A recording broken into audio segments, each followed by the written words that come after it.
പിതാവിനും പുത്രനും പരിശുദ്ധാത്മാവിനും സ്തുതി, ആദിയിലെ പോലെ ഇപ്പോഴും എപ്പോഴും എന്നേക്കും ആമേൻ. മാരാനാത്ത യൂട്യൂബ് ചാനലിലൂടെ ദൈവവചനം ശ്രവിക്കുന്ന എല്ലാ പ്രിയപ്പെട്ടവർക്കും ക്രിസ്തുയേശുവിൻ്റെ നാമത്തിൽ സ്നേഹവന്ദനം മുന്നമേ അറിയിക്കട്ടെ. ഒരിക്കൽ കൂടെ വിശുദ്ധ ഞായറാഴ്ചയുടെ എവൻഗേലിയോൻ വായന ധ്യാനത്തിലേക്ക് എല്ലാവരെയും ഏറെ സ്നേഹത്തോടെ സ്വാഗതം ചെയ്യുന്നു. പെന്തക്കോസ്തിക്ക് ശേഷം വരുന്ന ആറാമത്തെ ഞായറാഴ്ചയാണ് ഈ വരുന്ന ഞായറാഴ്ച. പ്രിയമുള്ളവരെ, ഈ ഞായറാഴ്ചയുടെ വായനകൾ ഒന്ന് വായിച്ച് കേൾപ്പിക്കാം. ശേഷം നമുക്ക് പ്രാർത്ഥിച്ച് അല്പസമയം ധ്യാനിക്കാം. സന്ധ്യാവായന വിശുദ്ധ ലൂക്കോസിൻ്റെ സുവിശേഷം 17-ാം അധ്യായം 1 മുതൽ 10 വരെ വാക്യങ്ങളാണ്. പ്രഭാത വായന വിശുദ്ധ മർക്കോസിൻ്റെ സുവിശേഷം 6-ാം അധ്യായം 30 മുതൽ 46 വരെ വാക്യങ്ങളാണ്. പഴയ നിയമ വായനകൾ പുറപ്പാട് പുസ്തകം 30-ാം അധ്യായം 34-38 വരെ വാക്യങ്ങളാണ്. 2 ശമൂവേൽ 3-17 മുതൽ 21 വരെ വാക്യങ്ങളും ഏശയ്യാ പ്രവചനം 14-ാം അധ്യായത്തിൻ്റെ 22 മുതൽ 27 വരെ വാക്യങ്ങളുമാണ്. ശ്ലീഹ വായനകൾ അപ്പോസ്തല പ്രവൃത്തി 1-15 മുതൽ 18 വരെ വാക്യങ്ങളും 1 കൊരിന്ത്യർ 8-ാം അധ്യായം 1 മുതൽ 6 വരെ വാക്യങ്ങളുമാണ്. എവൻഗേലിയോൻ വിശുദ്ധ മത്തായിയുടെ സുവിശേഷം 15-ാം അധ്യായം 32 മുതൽ 39 വരെ വാക്യങ്ങളാണ്. നമുക്കൊരു വാക്ക് പ്രാർത്ഥിച്ച് ധ്യാനിക്കാം. നിത്യനും വാഴ്ത്തപ്പെട്ടവനുമായ ഞങ്ങളുടെ സ്വർഗീയ പിതാവേ, നല്ല സമയത്തിനായി നന്ദിയോടെ ഞങ്ങൾ സ്തുതിക്കുന്നു, സ്തോത്രം ചെയ്യുന്നു, മഹത്വപ്പെടുത്തുന്നു. അവിടുത്തെ തിരക്തത്താൽ ഞങ്ങളെ കഴുകണമേ, വിശുദ്ധീകരിക്കണമേ, നന്മകളാലും ഐശ്വര്യങ്ങളാലും അനുഗ്രഹങ്ങളാലും നിറയ്ക്കണമേ കർത്താവേ. കേൾക്കുന്ന വചനങ്ങൾ, ധ്യാനിക്കുന്ന ധ്യാന ചിന്തകളെല്ലാം ദൈവമഹത്വത്തിനും മനുഷ്യരുടെ നന്മയ്ക്കും ഉപകരിക്കപ്പെടുവാൻ തക്കവണ്ണം ഇടയാക്കണമേ. വിശുദ്ധിയെ തികച്ചു നിൽക്കുവാൻ ഞങ്ങൾക്ക് കൃപ നൽകണമേ.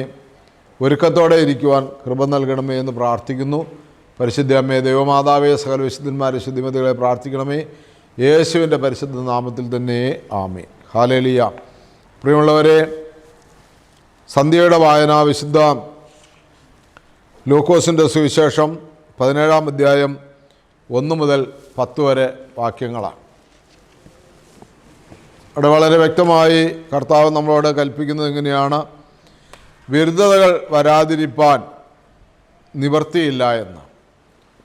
വിരുദ്ധതകൾ എന്ന് വച്ചാൽ ഇടർച്ചകൾ വരാതിരിക്കുക, അത് അസാധ്യമാണ്, അത് വരും. എന്നാൽ ആരുമൂലം അവ വരുന്നുവോ അവന് കഷ്ടം. ഈ ചെറിയവരിൽ ഒരുവനെ വിരുദ്ധനാക്കുന്നതിനേക്കാൾ അവന് നല്ലത് തൻ്റെ കഴുത്തിൽ കഴുതയുടെ തിരികല്ല് കെട്ടിത്തൂക്കി സമുദ്രത്തിൽ ചാടുന്നതാണ്. അതാണ് ഒന്നാമത്തെ ചിന്ത. ഇടർച്ചകൾ അല്ലെങ്കിൽ പ്രലോഭനങ്ങൾ വരാതിരിക്കുക അസാധ്യം. കഴിഞ്ഞ നാളുകളിലൊക്കെ നമ്മൾ കേട്ട കാര്യങ്ങളെല്ലാം പ്രലോഭനങ്ങളെക്കുറിച്ചാണ്. സാത്താൻ നമ്മുടെ ശരീരത്തിൽ, നമ്മുടെ മനസ്സിൽ എല്ലാ പ്രലോഭനങ്ങൾ കൊണ്ടും നിറയ്ക്കും. അത് മനുഷ്യരിലൂടെ തന്നെയും ഒക്കെ നമ്മളിലേക്ക് കൊണ്ടുവരും, പ്രകൃതിയിലൂടെ കൊണ്ടുവരും, പ്രകൃതിയിലുള്ള വസ്തുക്കളിലൂടെ കൊണ്ടുവരും. ഏതു വിധത്തിലും നമ്മളെ നശിപ്പിക്കാൻ, നമ്മൾക്ക് ഇടർച്ചയുണ്ടാകുവാൻ വേണ്ടി പ്രലോഭകൻ വരും.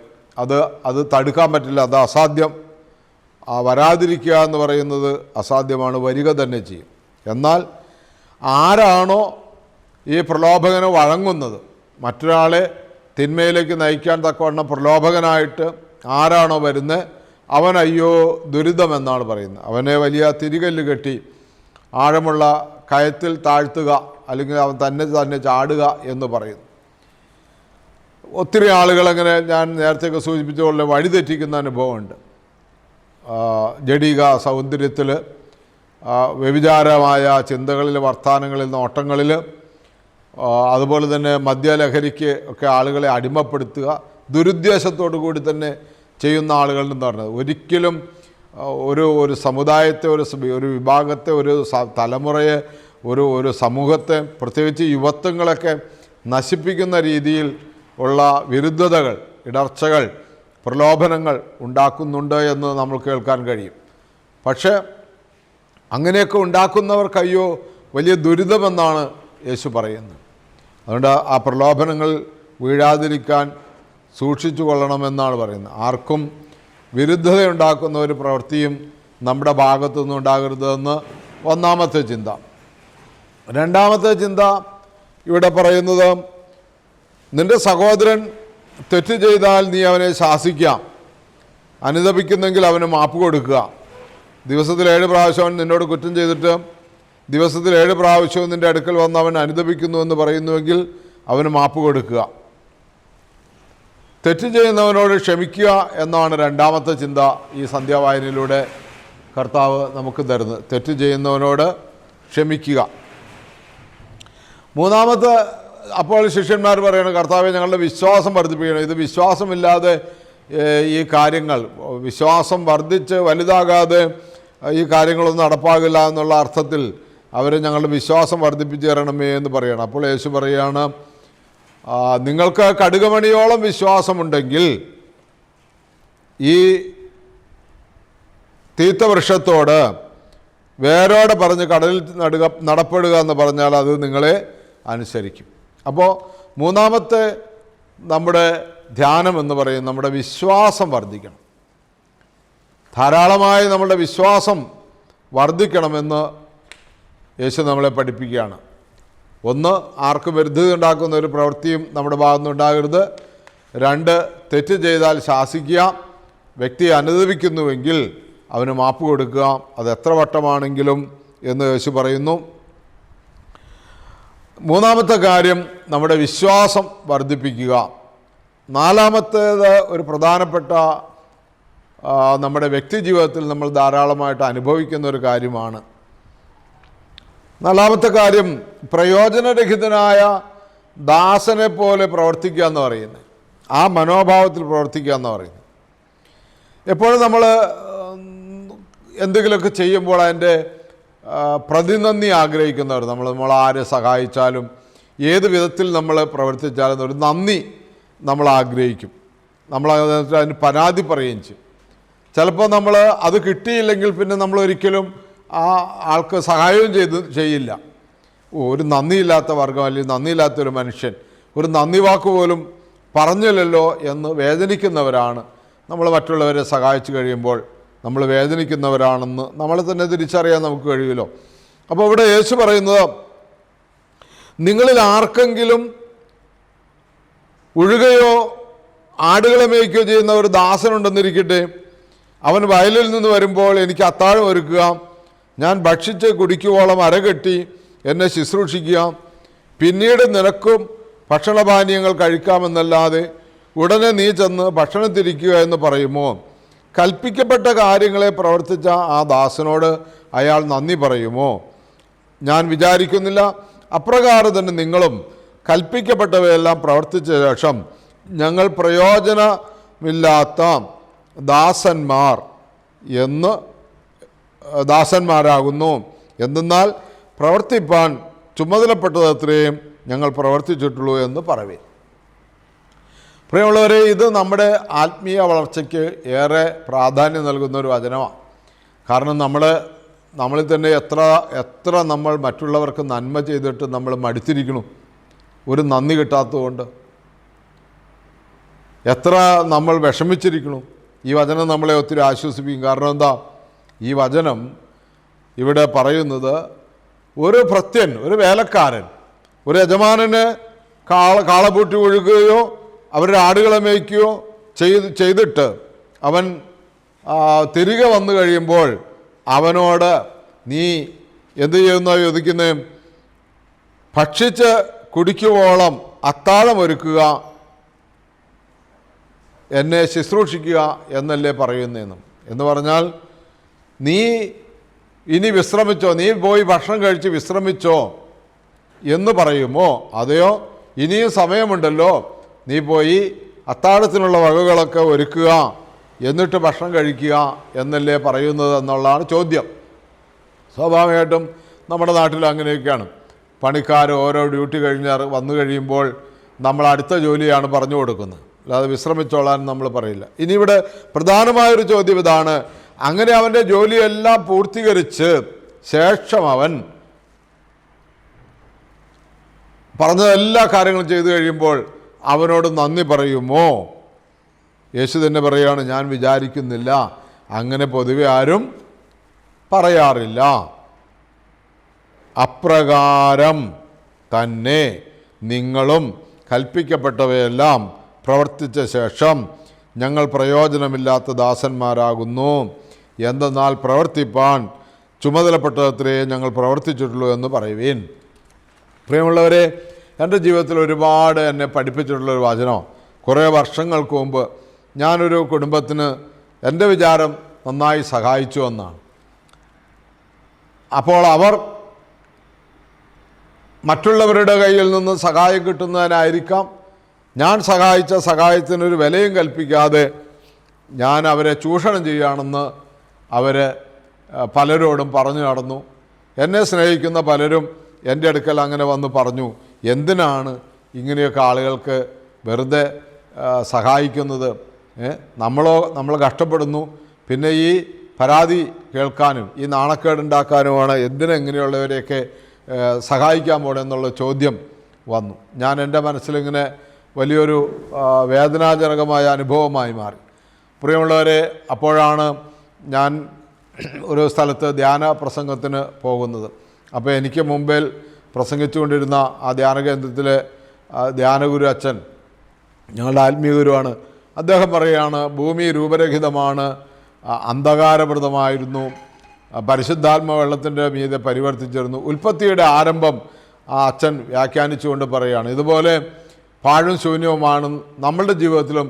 നമ്മൾ അനേകർക്ക് നന്മ ചെയ്തു, അനേകരെ ശുശ്രൂഷിക്കാനിറങ്ങി, പക്ഷേ മറിച്ച് ഇപ്പോൾ നമ്മുടെ അവസ്ഥ ഇതുപോലൊരു ശൂന്യാവസ്ഥയാണെങ്കിൽ കർത്താവിൻ്റെ വചനം നമ്മളോട് സംസാരിക്കും എന്ന് പറഞ്ഞുകൊണ്ട് ഓരോരുത്തരെയും ആ ധ്യാനത്തിൽ പങ്കെടുക്കുന്ന എല്ലാവരെയും ഒരു 10 മിനിറ്റ് നേരത്തേക്ക് ഒരു ഏകാന്ത പ്രാർത്ഥനയ്ക്ക് വിട്ടു. ഇപ്പോൾ എൻ്റെ ക്ലാസ് അടുത്തതായതുകൊണ്ട് ഞാനും ചുമ്മാ പ്രാർത്ഥിക്കാനായിട്ട് പോയി. അങ്ങനെ പ്രാർത്ഥിച്ചിരുന്ന സമയത്ത് പ്രാർത്ഥന കഴിഞ്ഞ് എഴുന്നേറ്റ് പോരുമ്പോൾ ഞാൻ ബൈബിൾ തുറന്നപ്പോൾ എനിക്ക് കിട്ടിയ വചനമാണ്. എൻ്റെ ഈ സങ്കടങ്ങളെല്ലാം, ഈ ഭാരങ്ങളെല്ലാം ഞാൻ വെച്ചുകൊണ്ട് പ്രാർത്ഥിച്ചപ്പോൾ എനിക്ക് കർത്താവ് നിന്ന മറുപടിയാണ് ഈ സന്ധ്യാവായനയിലെ ഈ വായന. പ്രയോജനരഹിതനായ ദാസൻ കൽപ്പിക്കപ്പെട്ടവ ചെയ്തു എന്ന് മാത്രം. പിന്നീട് ഇന്നുവരെയും ഒരാൾക്ക് നന്മ ചെയ്തിട്ട് അയാൾ നമ്മളെ തിന്മയായി ചിത്രീകരിക്കുകയോ തിന്മയായിട്ട് നമ്മളെ വഴക്കുണ്ടാക്കുകയോ ചെയ്താൽ തന്നെയും ആ നിമിഷമുണ്ടാകുന്ന ഒരു വിഷമമല്ലാതെ ഭാവിയിലേക്ക് കരുതി കൂട്ടി വെക്കുന്ന ഒരു വിഷമവും ഇന്നുവരെയും ഉണ്ടായിട്ടില്ല. ഈ വചനമാണ് അതിനെ ധൈര്യപ്പെടുത്തുന്നത്. ഹല്ലേലൂയ. പ്രിയമുള്ളവരെ, അതുകൊണ്ട് നമുക്ക് നമ്മളിൽ തന്നെ പൂർണ്ണമായി ദൈവകരങ്ങളിൽ സമർപ്പിക്കാം. പ്രഭാതത്തിലെ വായനയും അതുപോലെ തന്നെയാണ് വിശുദ്ധ മർക്കോസിൻ്റെ സുവിശേഷം 6-ാം അധ്യായത്തിൻ്റെ 30 മുതൽ 46 വരെ വാക്യങ്ങളിൽ നിന്നാണ് പ്രഭാതത്തിൻ്റെ വായന. അവിടെ മനസ്സലിഞ്ഞ് അപ്പം കൊടുക്കുന്ന ഒരു ഭാഗമാണത്. അപ്പം വർദ്ധിപ്പിക്കുന്നു. ശിഷ്യന്മാരോട് യേശു കുറച്ച് വിശ്രമിക്കുക എന്ന് പറയുന്നു. പക്ഷേ അവർക്ക് വിശ്രമിക്കാൻ പോലും സമയം കിട്ടാത്ത വണ്ണം ജനം യേശുവിൻ്റെ കയ്യിൽ നിന്ന് ആവശ്യങ്ങളുമായി, യേശുവിൻ്റെ കയ്യിൽ നിന്ന് ലഭിക്കേണ്ട അനുഗ്രഹങ്ങൾക്കൊക്കെ വേണ്ടിയിട്ട് ജനം തിക്കിത്തിരക്കി വരികയാണ്. വിശ്രമിക്കാൻ പോലും പറ്റാത്ത, ഭക്ഷിപ്പാൻ പോലും അവർക്ക് അവസരമുണ്ടായില്ല എന്നാണ് പറയുന്നത്. ജനം പല സ്ഥലത്തു നിന്നാണ് വന്നുകൊണ്ടിരുന്നത്. നമുക്ക് തനിയെ ഒരു വിജന സ്ഥലത്തേക്ക് പോകാം, നിങ്ങൾ കുറച്ച് വിശ്രമിക്കുക എന്ന് യേശു തമ്പുരാൻ പറഞ്ഞുവെങ്കിലും അവർക്കതിന് അവസരമുണ്ടായില്ല. അവർ തനിച്ച് പടവിൽ കയറി വിജന സ്ഥലത്തേക്ക് പോയി. അവർ പോകുന്നത് പലരും കണ്ട് അവരെ തിരിച്ചറിഞ്ഞ് എല്ലാ പട്ടണങ്ങളിൽ നിന്നും ആളുകൾ കരവഴിയായി ഓടി അവന് മുമ്പേ അവിടെ എത്തി. അപ്പോൾ പുറത്തിറങ്ങി യേശു വലിയ പുരുഷാരത്തെ കണ്ടു. അവർ ഇടയനില്ലാത്ത ആടുകളെപ്പോലെ തുല്യരാകൊണ്ട് മനസ്സലിഞ്ഞ പല കാര്യങ്ങളും അവരെ പഠിപ്പിക്കാൻ തുടങ്ങി. നേരം വൈകിയപ്പോൾ ശിഷ്യന്മാർ അടുക്കൽ വന്ന്, ഇത് വിജനപ്രദേശമാകുന്നു, നേരം വൈകിയിരിക്കുന്നു, ഇവർക്ക് ഭക്ഷിപ്പാനൊന്നുമില്ലാത്തതുകൊണ്ട് അടുത്തുള്ള ഗ്രാമങ്ങളിലും നഗരങ്ങളിൽ നിന്ന് ആഹാരം വാങ്ങുവാനായി ഇവരെ പിരിച്ചുവിടണമെന്ന് പറഞ്ഞു. എന്നാൽ അവൻ അവരോട്, നിങ്ങൾ അവർക്ക് ഭക്ഷിപ്പാൻ കൊടുപ്പി. കഴിഞ്ഞ ഞായറാഴ്ചയും ഈ ഭാഗം തന്നെ വേറൊരു സുവിശേഷത്തിൽ നിന്നായിരുന്നു. നമുക്ക് അതുകൊണ്ട് പ്രിയമുള്ളവരെ നമുക്ക് മുന്നോട്ട് പോകാം. ഇവിടെ അപ്പം വർദ്ധിപ്പിക്കുന്ന ആ അനുഭവം മാത്രമല്ല, ശിഷ്യന്മാർ വിശ്രമമില്ലാതെ പണിയെടുക്കുകയാണ്. നമ്മുടെ ജീവിതത്തിലും ദൈവരാജ്യത്തിന് വേണ്ടി വിശ്രമമില്ലാതെ പണിയെടുക്കുവാനായിട്ടുള്ള ഒരു ശ്രമം നമുക്ക് ഉണ്ടാകട്ടെ. അപ്പോൾ ഒന്ന്, നമ്മൾ ഇന്ന് സന്ധ്യയിലും പ്രഭാത വായനയിലും കൂടി നമ്മൾ കേട്ടത്, ആർക്കും വിരുദ്ധതയുണ്ടാക്കുന്ന ഒരു പ്രവൃത്തി നമ്മുടെ ഭാഗത്തു നിന്നുണ്ടാകരുത്.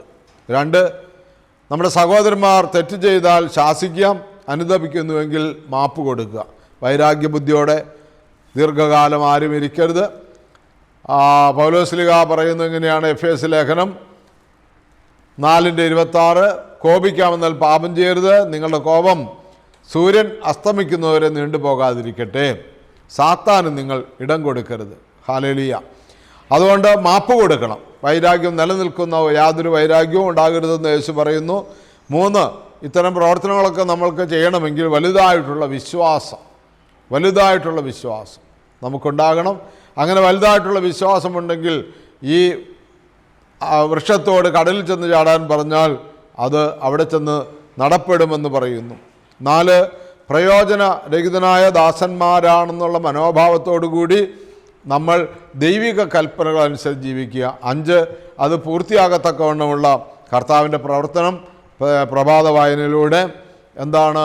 കൽപ്പിക്കപ്പെട്ടവ ചെയ്തു, നിങ്ങൾ ഇവർക്ക് ഭക്ഷിപ്പാൻ കൊടുക്കുക. അവർ അപ്പം അന്വേഷിച്ചു, യേശു അത് വാഴ്ത്തി വിളമ്പി ആ വലിയ ജനക്കൂട്ടം സമൃദ്ധമായി ആഹാരം കഴിച്ചു. ഈ വായനകളൊക്കെ ഉണ്ടൊക്കെയും പ്രിയമുള്ളവരെ നമ്മൾ അനുഗ്രഹീതരാകട്ടെ. ഇതിന് നമുക്ക് പ്രതിഫലങ്ങൾ എന്നാണ് ഈ ഞായറാഴ്ച വായനയുടെ പ്രത്യേകതയായിട്ട് സഭാപിതാക്കന്മാർ ക്രമീകരിക്കപ്പെട്ടിരിക്കുന്നത്.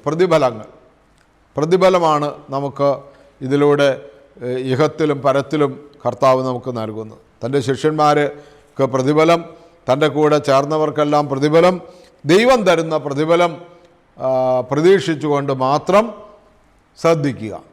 മറ്റ് പ്രതിഫലങ്ങളൊന്നും മനുഷ്യരിൽ നിന്നാകട്ടെ പ്രകൃതിയിൽ നിന്നാകട്ടെ ഒന്നിൽ നിന്നും നമുക്ക് ലഭിച്ചില്ലെങ്കിലും സന്തോഷത്തോടെ ഇരിക്കാം. ഇനി ഏതെങ്കിലും തരത്തിലുള്ള പ്രതിഫലം ലഭിച്ചാൽ തന്നെ ദൈവത്തിന് മഹത്വം കരയേറ്റാം. നിത്യനും വാഴ്ത്തപ്പെട്ടവനുമായ ഞങ്ങൾ സ്വർഗീയ പിതാവേ, നല്ല നന്മയ്ക്കായി കരുതലിനായി ഞങ്ങളോട് സംസാരിച്ച വാക്കുകൾക്കായി നന്ദി പറയുന്നു, സ്തുതിക്കുന്നു, സ്തോത്രം ചെയ്യുന്നു, മഹത്വപ്പെടുത്തുന്നു. പ്രതിഫലം ഇച്ഛിക്കാതെ, പ്രതിനന്ദി ആഗ്രഹിക്കാതെ നിസ്വാർത്ഥമായി ദൈവരാജ്യത്തിനു വേണ്ടി, ദൈവമക്കൾക്ക് വേണ്ടി സേവനം ചെയ്യുവാൻ ഞങ്ങളെ ബലപ്പെടുത്തണമേ, സഹായിക്കണമേ. എല്ലാ നന്മകളാലും ഐശ്വര്യങ്ങളാലും നിറയ്ക്കണമേ. പ്രതിഫലമില്ലാതെ ശുശ്രൂഷ ചെയ്ത സകല വിശുദ്ധന്മാരെ, ശുദ്ധിമതികളെ പരിശുദ്ധമേ പ്രാർത്ഥിക്കണമേ. യേശുവിൻ്റെ പരിശുദ്ധ നാമത്തിൽ ചോദിക്കുന്നു, കൃപയോടെ കേട്ട് ഉത്തരം തരുമാറാകണമേ. ആമേൻ. ഹല്ലേലൂയ. പ്രിയമുള്ളവരെ, വചനം നിങ്ങൾക്ക് ആശ്വാസകരമായി ഭവിക്കട്ടെ. മറ്റുള്ളവർക്ക് കൂടി ഈ വചന കേൾവിയിൽ നിന്ന് ആശ്വാസം ലഭിക്കാൻ തക്കവണ്ണം നിങ്ങൾ ഇത് സബ്സ്ക്രൈബ് ചെയ്യുകയും ഷെയർ ചെയ്യുകയും ചെയ്യണമെന്ന് ഓർപ്പിച്ചുകൊണ്ട് നിർത്തുന്നു. ദൈവത്തിരുനാമം മാത്രം മഹത്വപ്പെടുമാറാകട്ടെ.